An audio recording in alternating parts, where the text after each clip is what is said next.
ఫిలిప్పీలారా, ఆయనున్న ఆ శ్రమలో మీరు పాలు పుచ్చుకునేది మంచి పని. ఎవరైనా శ్రమలలో పాలు పంచుకుంటారండి? ఎవరైనా చెప్పండి.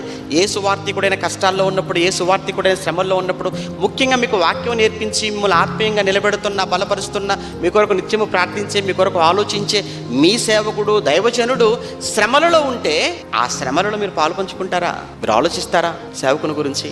అది మంచి పని అన్నట్టు చూసారా, మంచి పని.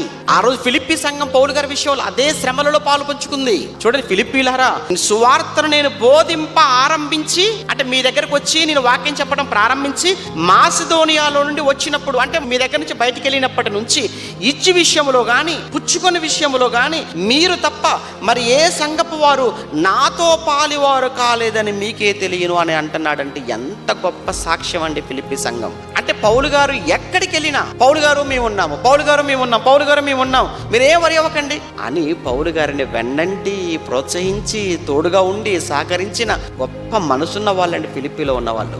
నిజంగా అనిపిస్తుంటుంది అండి, ఎప్పుడు చదువుకున్నా కానీ నిజంగా ఇలాంటి సంఘం ఉంటే నిజంగా సేవకుడు ఎంత ధన్యుడు కదా.